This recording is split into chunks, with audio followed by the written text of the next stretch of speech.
And that should do it. We'll find out afterwards, won't we? So we're moving out of talking about the New South, moving into Georgia in the early 20th century. We've talked a little bit about Georgia in the 20th century already, haven't we? I mean, the Leo Frank case, part of the industrialization of Georgia. And by the early 20th century, Georgia is much more industrialized than it has ever been. It has pretty much economically recovered from the Civil War. And then, of course, World War I comes along, and that's one of the things we'll talk about. We're actually going to talk about three things today. We'll talk about World War I, or not today, but over the next couple of weeks, this week and, next week and beyond. We'll talk about the Great Depression, and then we'll talk about Roosevelt's New Deal. And the reason we focus on those three things is they are all interconnected. World War I has a tremendous impact on Georgia, both positive and negative. And we're going to see that. World War I is a direct cause of the Great Depression. The Great Depression is the only reason we have what was called Roosevelt's New Deal, and the creation of all these different government organizations that are aimed at literally dragging the United States out of the Great Depression. And of course, it works, but it doesn't, and we'll talk about that. And we'll talk about what eventually drags Georgia and the rest of the country out of the Great Depression. So, that's what we're going to do. Three things, and their interconnectedness. Okay? You have to keep that in mind. They're all interconnected. You can't have one without the other. So, while Georgia is finding itself at the end of the New South era, where there's this tremendous emphasis placed on industry and business, the rest of the world, and primarily we're talking about Europe, is heading toward disaster. And that disaster, of course, is World War I. Two essential questions we'll answer. What were Georgia's contributions to World War I? Now, we're going to talk about World War I first, and then we'll look at Georgia's contributions to World War I. And then, secondly, is how did World War I impact Georgia? Again, it had a tremendous impact, both positive and negative. And we'll see what that impact is. All right. I think we're there. What causes World War I? What have you always been taught? The assassination of Archduke Franz Ferdinand and his wife. And his wife. Okay? That's the thing that people forget.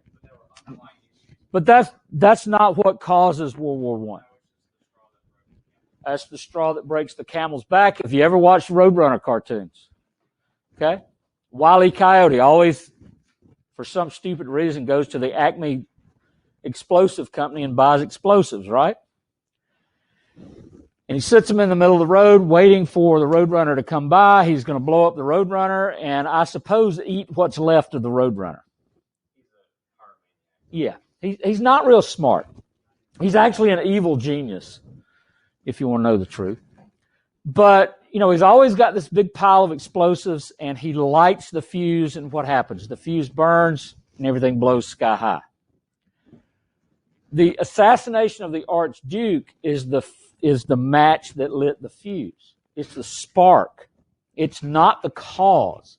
It's an excuse to start a war. Actually, it was the other way around. Yeah. Mm-hmm.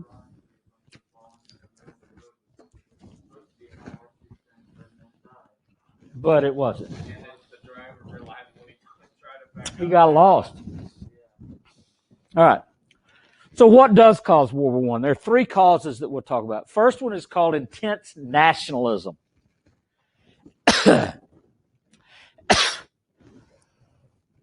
Excuse me. Intense nationalism is just this deep loyalty and devotion to one's own ethnic group or nation or nationality. And this kind of swept through Europe. We're better than you. My ethnic group is better than your ethnic group. And it really became evident among the Slavic people. And it becomes Pan-Slavism. Pan is a word, well, it's a prefix that means what? World or everything. Okay?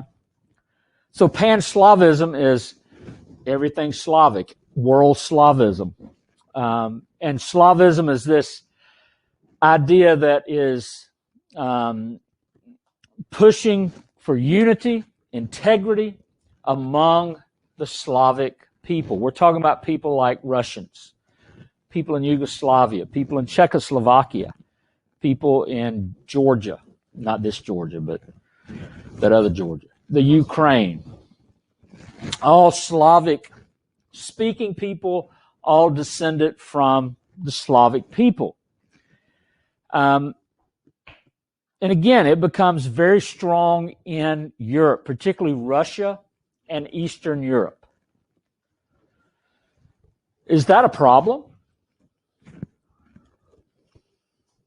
No, on paper, but when it gets so strong that you're blindly supporting your country no matter what they do, that's an issue.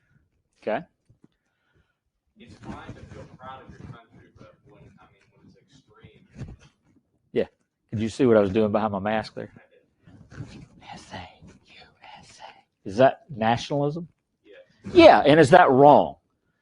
No, but when it comes to the point where we're better than you, what we want and what we need is more important than what you want or what you need.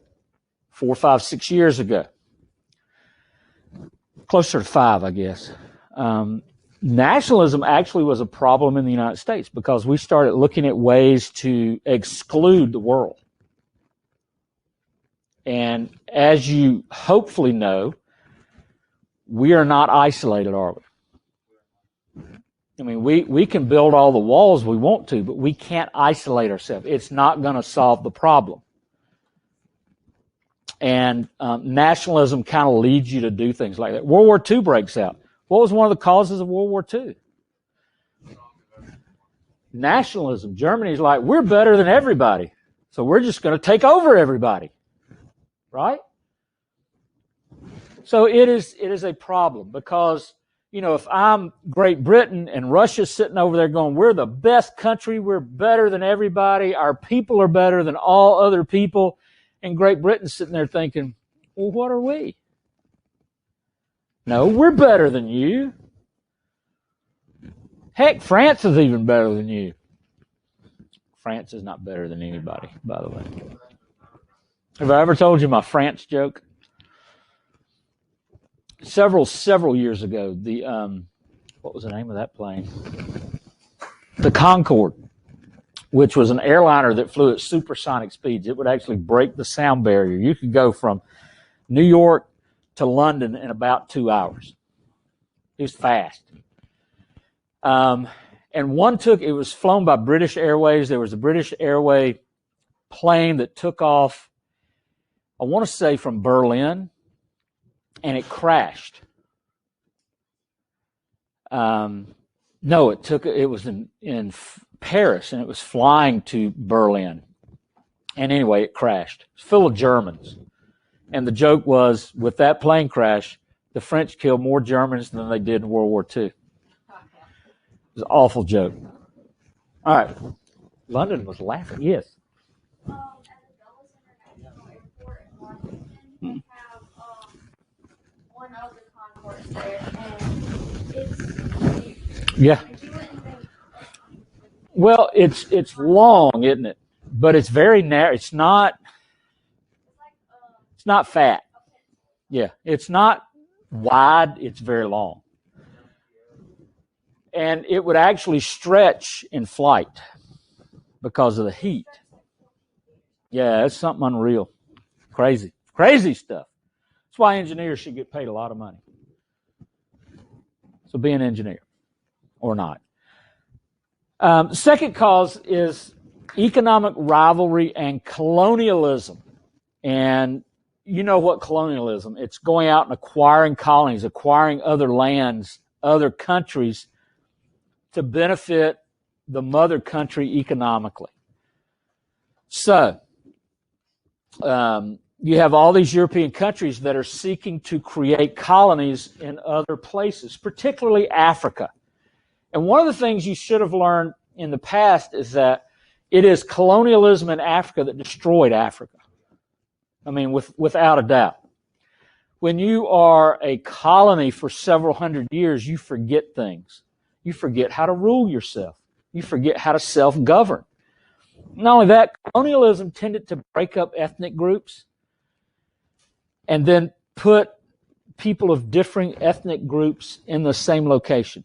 We still see that in areas like Sudan. Yeah. Yeah. Other places too. I mean, Africa, Africa's a mess. And it's not Africa's fault. You don't point a finger, point at Europe. It's their fault. Because they came in and colonized. I mean, if you remember from last year, Africa had some of the greatest empires the world has ever seen. Yes, probably the richest man that's ever lived. No, they were from West Africa. Yeah. Mansa Musa.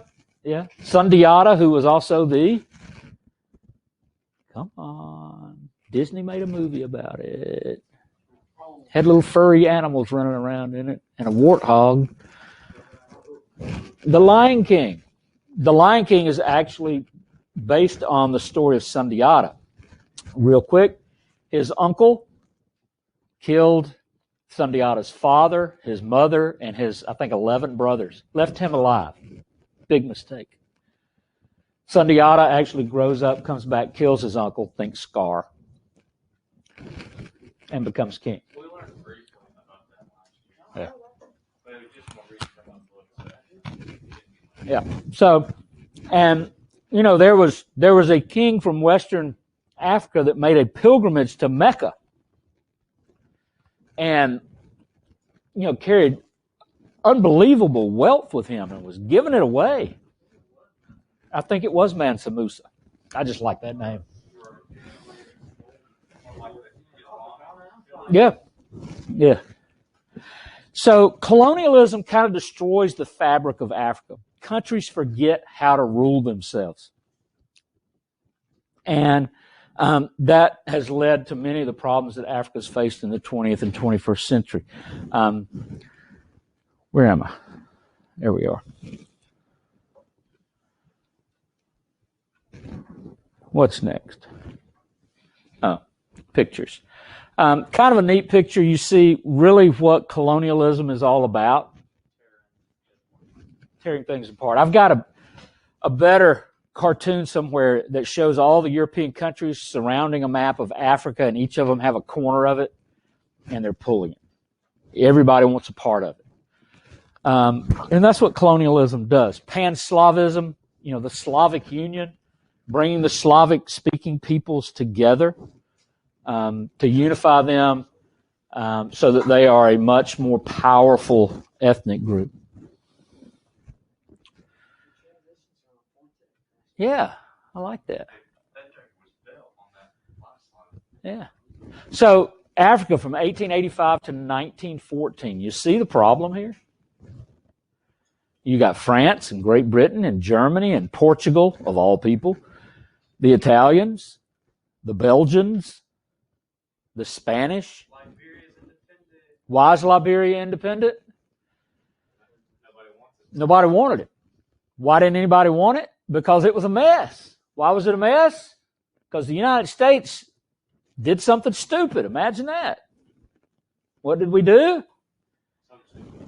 We created Liberia to send in order to repatriate slaves. Here's the only problem. Yeah, we were sending them back to the United States was sending some back to Africa. Here's the problem. They weren't born in Africa. They don't know the language. They don't know the culture. They don't know the customs. And even if they did, it would be, okay, here's 1, 2, 3, 4, 5, 6 people. You came from one ethnic group, you came from another, you came from another, you came from yet another, you from another, and you from another. What do y'all have in common? The only thing you might have in common is the color of your skin. You have nothing else in common. And here we are, we're going to put you in Liberia, and you got to live together. You got to figure it out.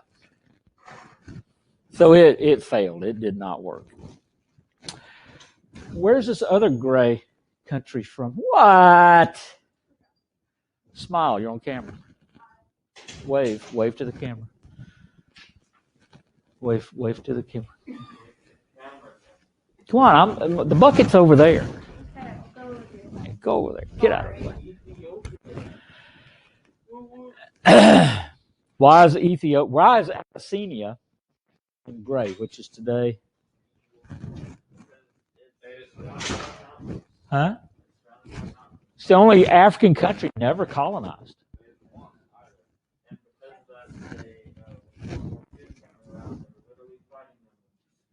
Yeah.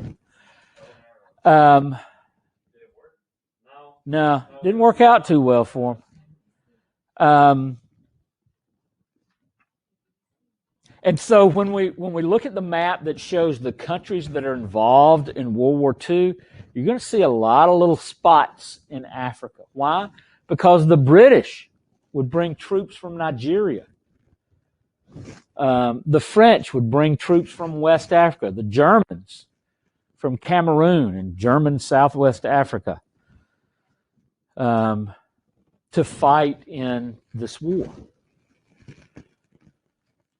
Something I was going to say. I can't remember what it was. I'll have to come back to it.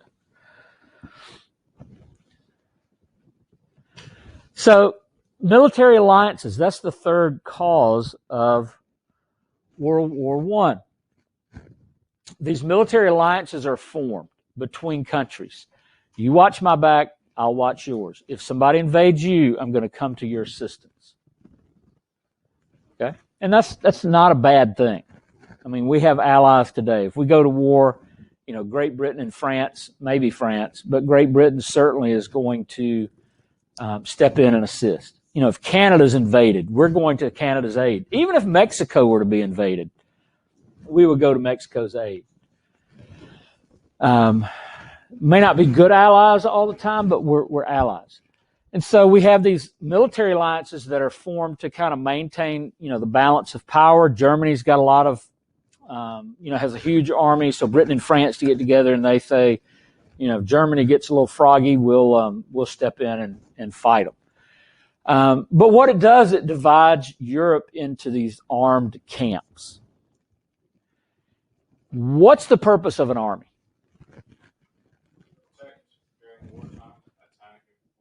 Okay, to defend the country, right? Well, what do soldiers want to do? Not all, but I mean, their job is what? To fight. Okay? And so if you've got these huge armies hanging around in Europe and their job is to fight and they're not fighting, what happens? They're eventually going to push for what they want, which is they want to go to war. I know what I was going to say. Zach, my middle child, is in Djibouti. Djibouti is Djibouti. Djibouti's right in this area. Here's the Horn of Africa. Somalia is right here. I think that little green spot is actually Djibouti.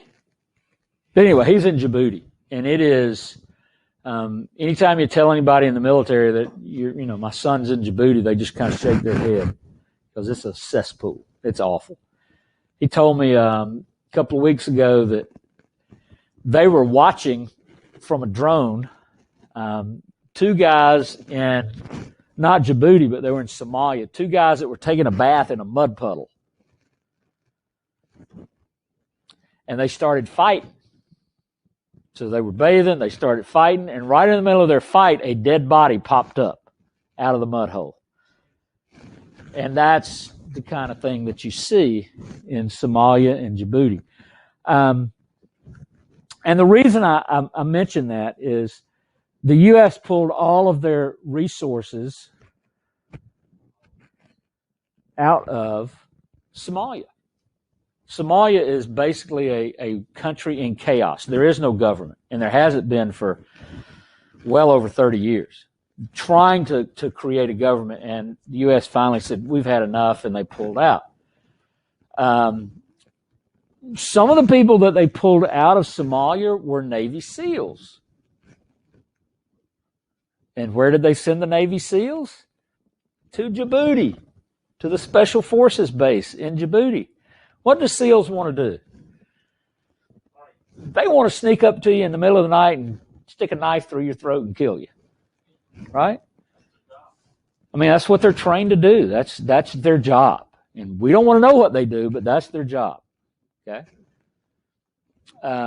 So now you have all these SEALs sitting on a Special Forces base with absolutely nothing to do.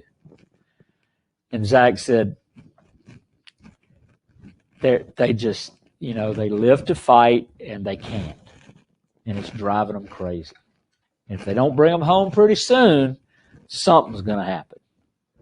And so you have all these armed men in Europe, these armies, these huge armies in Europe who are trained to fight, and there's no fight.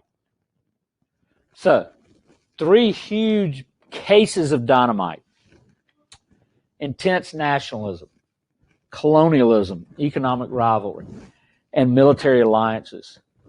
And all we're waiting on is the spark. So what's that spark? We talked about it a few minutes ago. The Archduke. And I think we're going to stop there. Is that okay with y'all? Well, even if it's not, that's what we're going to do.